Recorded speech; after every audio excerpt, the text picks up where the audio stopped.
Hello, and welcome back to Lolo Lingo, the podcast where we just talk about life, about the little things, about the everyday moments that make up a week. I'm Judy. And I'm Luke. And if you're new here, welcome. This podcast is for people who are learning English and want to hear what real, natural conversation actually sounds like. We don't use fancy words or complicated sentences. We just chat. Exactly, like two friends having a coffee, or in today's case, two friends who are very excited about dirt.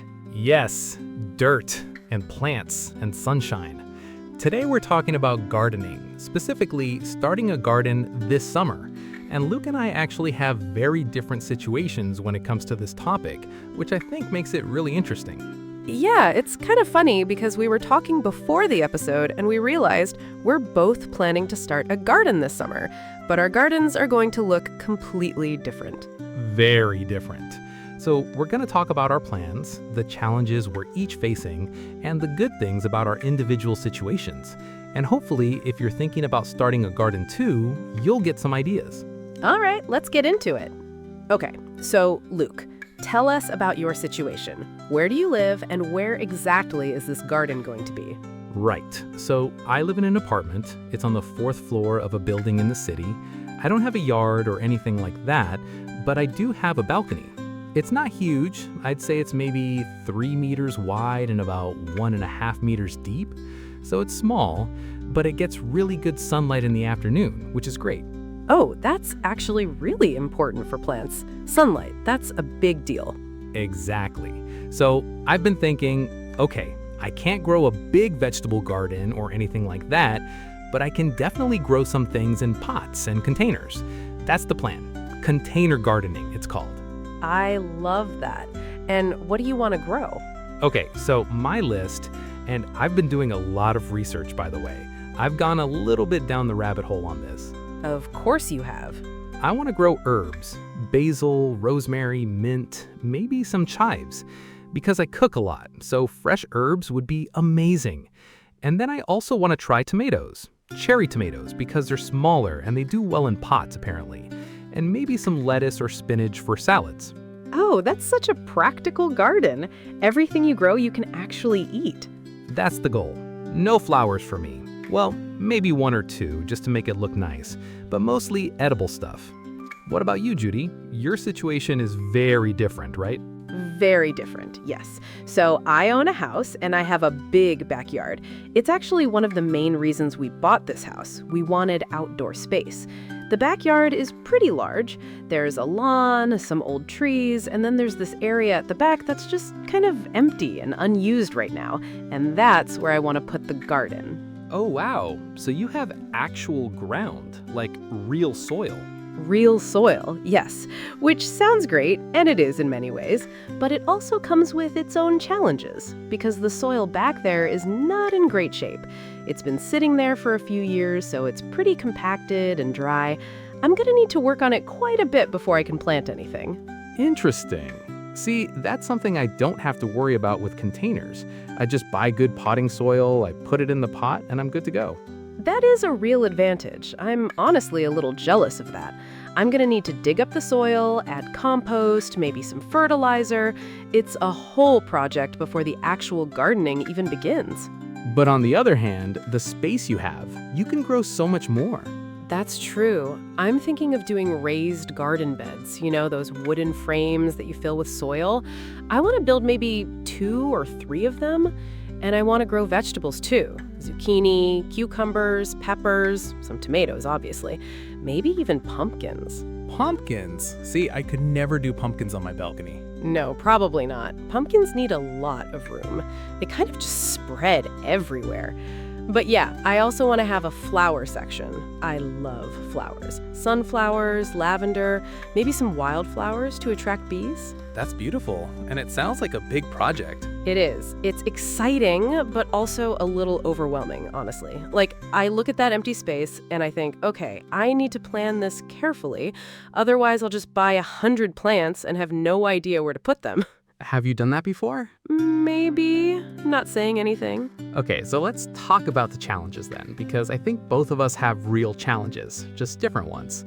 For me, the number one challenge is space. Everything has to fit on a small balcony, so I have to be very strategic about what I choose to grow and how I organize the pots. How are you thinking about organizing it? So I've been looking at vertical gardening, like having shelves or hanging planters on the balcony wall, so I'm using vertical space, not just floor space. That way I can fit more without it feeling crowded. And I want to make sure it looks nice too, because the balcony is also a place where I sit and relax. I don't want it to feel like a jungle. A functional but pretty balcony garden. I like it. Exactly. And another challenge for me is watering. In the summer, pots dry out really fast, especially in direct sun. So I might need to water every day, which is fine, but I travel sometimes for work, so I need to think about what happens when I'm not there. Oh, that's a real thing. Have you thought about self-watering pots? I've seen those. They have a little reservoir at the bottom, and the plant takes water as it needs it. Yes, I've been looking at those. They're a bit more expensive, but I think it's worth it for the peace of mind. Good call. Okay, my biggest challenge is probably time and effort. Like I said, I have a lot of prep work to do. And I also have 2 kids, so my weekends are pretty busy. I have to be realistic about how much I can actually take on. That's so important. I think a lot of people start a garden and then it becomes stressful because they took on too much. Exactly. So I'm trying to be honest with myself and start smaller. Maybe just 2 raised beds this year and then expand next year if it goes well. And my husband is actually going to help. He's actually the one who wants to build the raised beds. He's excited about the building part. The construction project within the gardening project. Yes, exactly. He loves a project. So that's great. And the kids are actually a little bit excited too. My daughter wants to grow strawberries, which I think is so sweet because what kid doesn't love strawberries? Oh, that's really cute. And it's a good way to get kids interested in nature and where food comes from. That's exactly what I was thinking. Like, there's something really special about a child planting a seed, watching it grow, and then eating the thing they grew. It teaches patience and it connects them to nature. That's one of the things I love about gardening. In general, it slows you down. Like, you can't rush a plant. It grows at its own pace. And I think in our world today where everything is so fast, there's something really calming about that. Oh, I completely agree. I've heard so many people say that gardening is like a form of meditation for them. You're outside, your hands are in the soil, you're focused on one small task. It's very grounding. Literally grounding. You're touching the ground. Yes, literally and figuratively. Okay, so we've talked about challenges. What about the things we're each looking forward to the most? Like, what's the part that excites you? For me, honestly, it's the idea of walking out to my backyard in the morning with a cup of coffee and just seeing everything growing. Like in a few months, that empty patch of ground could be full of life and color and food. That image makes me really happy. That's a beautiful image. What about you? For me, I think it's the herbs, honestly. The idea of cooking a pasta and just walking out to my balcony to grab fresh basil, that feels very, very grown up, very satisfying. Very chef of you. Exactly. I want to feel like a chef. And I think there's also something about the idea of creating a little green space in the middle of the city. My apartment can feel quite urban and gray sometimes. Having plants, having life on my balcony, I think it'll change the energy of the space. That's a lovely way to think about it. Plants really do change a space, indoors or outdoors. Definitely. Okay, any last tips or things you want to share before we wrap up? Yes, I would say don't overthink it.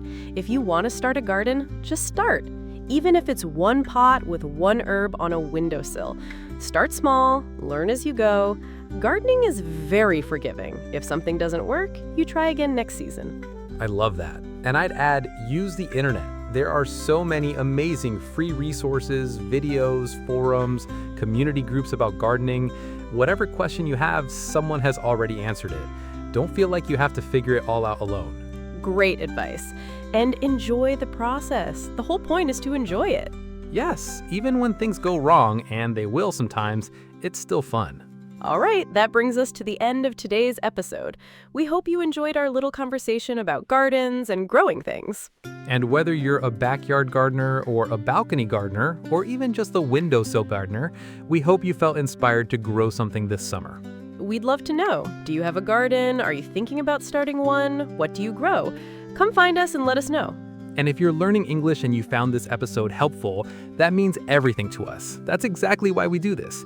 Natural, everyday conversation. No scripts, no complicated words. Well, a little bit of a script. A little bit of a script, but you know what we mean.